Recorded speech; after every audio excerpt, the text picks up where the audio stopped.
उन्होंने संघर्ष किया था, प्राण दिया था, उसमें ज्यादातर लोग तो खत्म हो गए, उसी समय खत्म हो गए, मारे गए। या उन्होंने आजादी का भोग भोगने से इनकार कर दिया कि साहब हम तो राष्ट्र समाज के लिए लड़े थे, हमें कोई पद थोड़ी चाहिए था। या कुछ लोग रह भी गए तो उनका जीवन, बात मत करिए आपस में बहती लोग, बात मत करिए, घर में नहीं अच्छी बात कर गलत। या जो अन्य लोग थे उनको लगा कि यद्यपि वो राजनीति में आए, लाल बहादुर शास्त्री जैसे ऐसे कई उदाहरण हैं, डॉक्टर राजेंद्र प्रसाद जैसे, जो उन्होंने कभी इसको भोग के रूप में नहीं देखा, लेकिन क्रमशः जो पतन हुआ इसका, उसने नाश करके रख दिया। अब एक बहुत गंदी गाली की तरह यह शब्द प्रयोग किया जा रहा है और उसका परिणाम समाज को उठाना पड़ रहा है। उसमें सर्वाधिक हम लोग दुखी। अभी मनुस्मृति पर जब लोगों का बवाल मचा तो बहुत लोगों ने मुझसे भी प्रश्न किया कि सर ब्राह्मण ये काम क्यों कर रहा है? भाई मनु तो क्षत्रिय थे और उनकी 62वीं पीढ़ी में भगवान श्री राम पैदा हुए और ये राम के नाम की सरकारें चल रही हैं, तो वो लोग क्यों नहीं कुछ कर रहे हैं?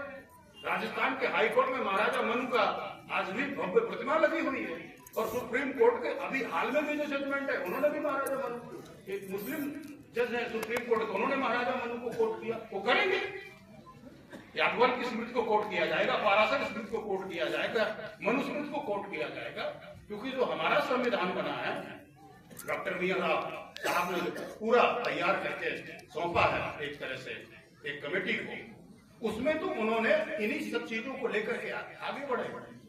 तो साहब ब्राह्मण क्यों चिल्ला रहा है? ये लोगों ने प्रश्न किया, बहुत से ब्राह्मणों का हमें नहीं बोलना चाहिए, क्षत्रियों को बोलना चाहिए इसमें। तो हमने कहा भैया क्योंकि मनु भी हमारे हैं, राम भी हमारे हैं, सब कुछ हमारा है, और एक ब्राह्मण है जिसको हर चीज की चिंता है और इस वजह से वो बोलता है और इस वजह से हरेक का शिकार बन रहा है। क्यों?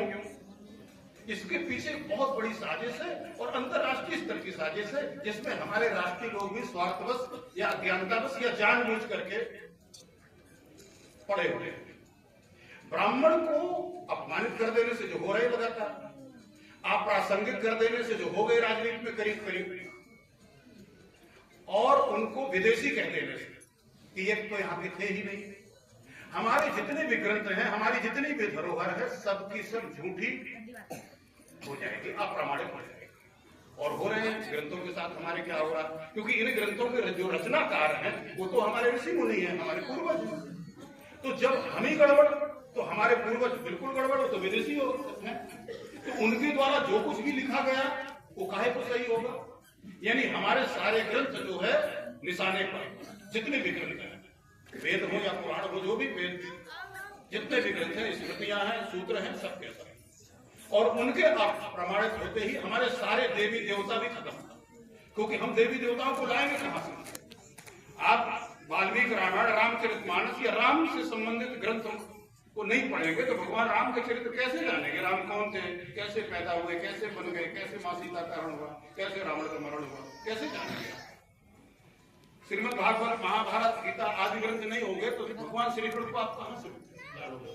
देवी भागवत नहीं होगी तो देवी के 9 रूपों को आप कहां से खोज करके लाओगे? देखो कितनी बड़ी साजिश है। और ब्राह्मण जो राष्ट्र धर्म की बात करता रहता है वो सुने कैसे राष्ट्र धर्म को नाश करने की बात है। आपके सारे ग्रंथ खत्म, आपके देवी देवता भी खत्म, और उन पर लगातार प्रहार हो रहे हैं। सोशल मीडिया में ऐसे वीडियो बना के, ऐसे गाने बना के